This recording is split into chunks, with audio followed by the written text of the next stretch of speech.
Hai semuanya, jumpa lagi dengan aku Sisi Yuslutia. Terima kasih banyak buat teman-teman yang sudah nonton video-video aku. Dan kali ini seperti biasa kita masih berada di segmen tutorial instrumen akreditasi puskesmas. Dan kali ini kita masih berada di bab 1 tentang kepemimpinan dan manajemen puskesmas atau KMP dengan standar 1.2, dengan kriteria 1.2.3, dengan elemen penilaian A, B, C, dilengkapi dengan penjelasan dan juga contoh dari dokumen yang diminta. Nah, buat teman-teman yang mau tanya-tanya silahkan tulis di kolom komentar ya. Seperti apa? Disimak ya.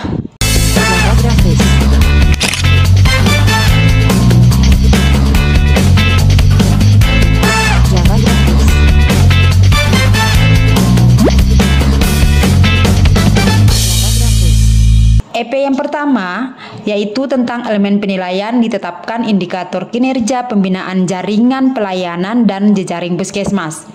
Nah, sini yang diminta adalah SK tentang indikator kinerja pembinaan jaringan pelayanan dan jejaring puskesmas, yang dimana di RDDS-nya itu ada di bagian R yang berarti regulasi.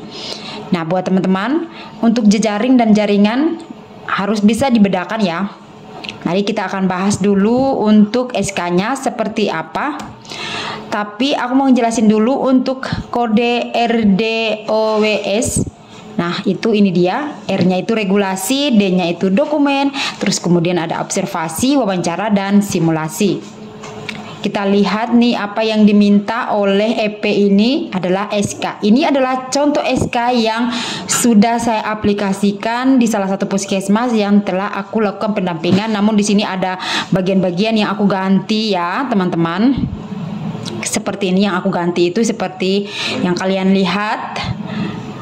Ya, ada nama pemerintah kabupatennya saya hilangin biar nanti teman-teman bisa ganti dengan tepatnya kalian. Kayak ini bagian kabupatennya silahkan diisi, contoh puskesmasnya ya puskesmas A. Nah, untuk penomorannya masih ingat kan apa yang sudah disampaikan? Nah, untuk berikutnya yang ini tentang penetapan indikator-indikator kinerja pembinaan jaringan pelayanan dan jejaring puskesmas. Nah, dengan itu kalian bisa lihat di bagian sini, aku scroll pelan-pelan. Nah, di sini ada beberapa peraturan yang sudah saya ganti ya sebagaimana mestinya, di mana yang sebelum-sebelumnya itu sengaja memang aku nggak menggantikannya sebagaimana mestinya biar teman-teman bisa kayak nyari gitu loh. Nah, ini yang sudah aku benerin, insya Allah nggak keliru lagi ya. Jadi teman-teman bisa ngikutin seperti ini ya. Itu dia. Nah, ini ada beberapa peraturan di poin 9 ya, dan 10 sudah aku ganti. Kalau kemarin-kemarin tuh memang sengaja aku ngasih yang lama biar teman-teman bisa nyari juga gitu maksudnya. Oke, ini dia, bisa kalian lihat terus kemudian screenshot silahkan. Nah, ini dia. Nanti kalau yang mau bertanya silahkan tulis di kolom komentar gitu loh. Ininya golongan pangkatnya naik ya KPT itu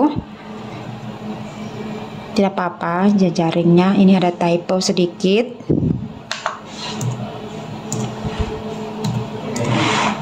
Oke, terus seperti ini. Nah, ini adalah salah satu contoh ya jaringan pelayanan dan jejaring puskesmas pada salah satu puskesmas yang aku melakukan pendampingan. Nah, untuk jaringan di puskesmas itu mereka punya dua, ada Pustu dan Polindes. Nah, nanti di jejaringnya puskesmas itu ada ini, ada RW Siaga, ada UKS, ada Posyandu dan ada Posbindo. Namun apabila di tempat teman-teman kemudian ada beberapa wilayah yang cuma ada Posyandu dan Posbindu itu saja yang ditulis. Nah, kalau ini karena memang ada RW Siaga dan UKS, jadi aku masukin kayak gitu. Nah, ini indikatornya. Nah, seperti itu. Nah, untuk selanjutnya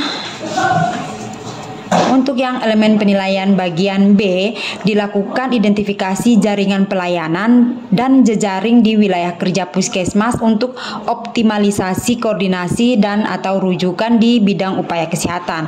Nah, sini kalian bisa lihat di bagian D-nya yang diminta yaitu dokumen Ya, dokumennya saja yang diminta. Jadi yang diminta di sini adalah daftar identifikasi jaringan pelayanan dan jejaring puskesmas. Kalau tadi di depan sudah ada bentuknya si jejaringan dan jejaring dari puskesmas. Nah, itu kalau di tempat kalian tidak sama dengan tempat kami, ya bisa diganti dengan yang ada di tempat kalian ya. Jangan ngikutin juga sampai plek-plek gitu. Namun apabila sama ya monggo silakan diikutin, dan kita lihat yang diminta di sini adalah ini dia. Nah, ini adalah daftar jaringan dan jejaring fasilitas pelayanan kesehatan di puskesmas. Nah, ini ketersediaan jaringan. Aku besarkan, ini dia. Ya, ada ketersediaan jaringan di mana ada Pustu dan Polindes, dan juga ini tuh ada jejaring untuk Posyandu dan Posbindu. Nah, terus kemudian di sini ada untuk Pustu ada 2 lokasinya, ada di 2 desa. Terus untuk Polindes ada di 1 desa. Nah, untuk Posyandu ada di semua desa, ada 5. Terus kemudian juga ada Posbindunya juga. Nah, seperti itu ya teman-teman. Kalian juga bisa melihatnya seperti ini. Yang kalau yang diminta daftar, ya kasihkan diminta dokumennya, itu yang dikasih ya. Nanti ada beberapa surveyor yang mau turun ke Pustu tersebut. Itu biasanya ada di teman-teman UKM. Nah, itu kalau di admin mereka mintanya seperti ini, yang kayak minta dokumennya. Nanti di UKM itu mereka eksekusi langsung ke TKP. Jadi kalau harus ada sinkronisasi antara data daftar dokumen dengan yang ada di lapangan. Jadi nggak boleh dilebih-lebihkan atau dikurang-kurangkan ya teman-teman. Oke, berikutnya yang bagian C, di mana elemen penilaian ini yaitu disusun dan dilaksanakan program pembinaan jaringan pelayanan dan jejaring puskesmas dalam rangka mencapai indikator kinerja pembinaan dengan jadwal dan penanggung jawab yang jelas. Nah, di sini yang diminta R itu adalah kerangka acuan kegiatan pembinaan. Jadi yang diminta R di sini, R itu kakak, kerangka acuan kegiatan yang diminta. Terus kemudian D-nya itu adalah dokumen, di mana ada jadwal, ada pelaporan juga, terus ada catatan di situ di mana data dukung ya bukti pelaksanaan pembinaan disesuaikan dengan jenis kegiatan yang dilakukan. Misalnya pembinaan dalam bentuk pertemuan minimal berupa daftar hadir dan notulensi serta foto kegiatan. Nah, teman-teman, untuk bagian C ini ya, kalian bikin laporan itu harus ada dokumentasinya, harus ada daftar hadirnya, kayak gitu ya, jangan sampai kecele. Nah, untuk bagian W yaitu wawancara, di mana penanggung jawab jaringan pelayanan dan jejaring puskesmas siapa? Nah, penanggung jawab yang ada di Pustu, yang ada di Polindes, yang Posyandu A, yang Posyandu B, Posbindu A, Posbindu B, itu dimintai keterangan, ditanya-tanya sama surveyor, di mana penggalian informasi terkait dengan program dilaksanakan seperti apa, pelaksanaan evaluasinya bagaimana, dan tindak lanjutnya seperti apa juga. Nah, itu dia sangkut paut dengan bagian D yang laporan pelaksanaan ini. Nah, jadi jangan sampai ada ketidaksamaan statement antara yang ada di dokumen yang bagian D ini, D bagian 2, dengan yang pada saat diwawancara. Jangan sampai ada ketidakcocokan statementnya gitu. Jadi kalau dokumennya seperti apa, nanti pas wawancara jawabnya juga seperti itu gitu. Berikutnya ini dia adalah salah satu contohnya yang diminta tadi, itu adalah KAK. Ini aku besarkan bentukan KAK-nya. Ya, ini contoh KAK. Ini dia contoh KAK. Kalian juga bisa lihat di bagiannya instrumen itu ya, di bukunya itu ada contoh dari cara menyusun KAK itu seperti apa, mulainya dari mana gitu. Ini pendahuluan, terus kemudian ada latar belakang, kalian bisa screenshot. Terus kemudian ini juga isiannya, isian dari si KAK dari salah satu puskesmas yang sudah aku melakukan pendampingan seperti ini. Ya, teman-teman, ada tujuan umum, tujuan khusus, kegiatan pokok dan rincian kegiatan. Cara pelaksanaan kegiatan di sini diperjelas ya. Nah, Nah, Pustu dan Polindes itu terdapat satu tenaga kesehatan perawat atau bidan. Nah, itu dia sebagai penanggung jawabnya. Yang untuk menjawab nanti di bagian D itu dan bagian W. Nah, Posyandu dan Polindes itu terintegrasi dengan program yang ada di puskesmas. Nah, ini sasaran. Ini adalah jadwal kegiatan. Ya, seperti ini. Contohnya seperti itu. Jadi KK ini itu kerangka konsepnya, acuan dari untuk bikin kegiatan ini bikin KK dulu, nanti baru kita melakukan pelaksanaan. Jadi gimana kalau kita sudah bikin baru KK-nya dari belakang? Oh, tidak apa-apa, diikutin aja lagi, diikutin balik saja untuk memenuhi dari elemen penilaian ini. Jadi itu bukan sesuatu hal yang berat gitu. Nah, teman-teman, kalau bilang berat ya berat, kalau kita nggak bikin juga bukan hal yang baik juga kalau kita tidak bikin gitu. Oke, terus berikutnya ada lagi.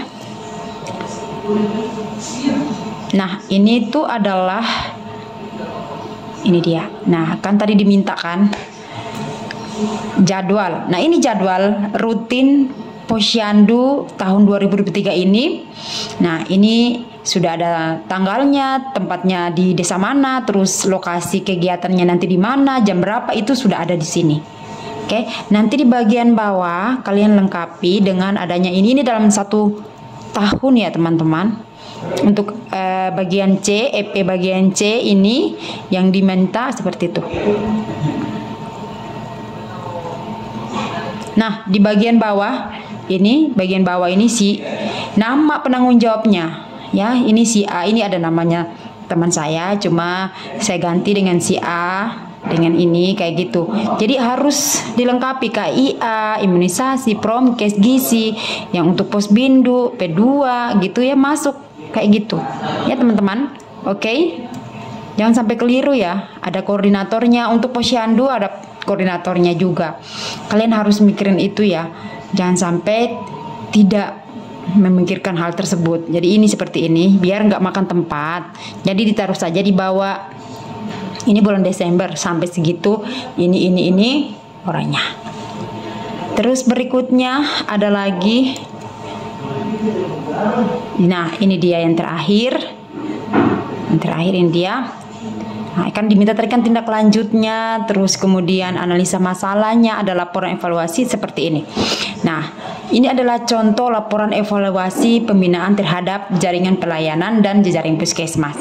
Ini adalah salah satu kasus yang ada di tempat yang sudah aku melakukan pendampingan, di mana salah satu unit jejaring puskesmas yaitu Pustu Sekom itu unit jaringannya memang tidak ada karena dia tidak masuk. Terus kemudian analis masalahnya yaitu ini, Pustu dalam hal ini terkendala dengan adanya mutasi ke salah satu puskesmas sehingga terdapat kekosongan SDM di Pustu, sehingga banyak masyarakat yang di sekitar melakukan pengobatan di puskesmasnya.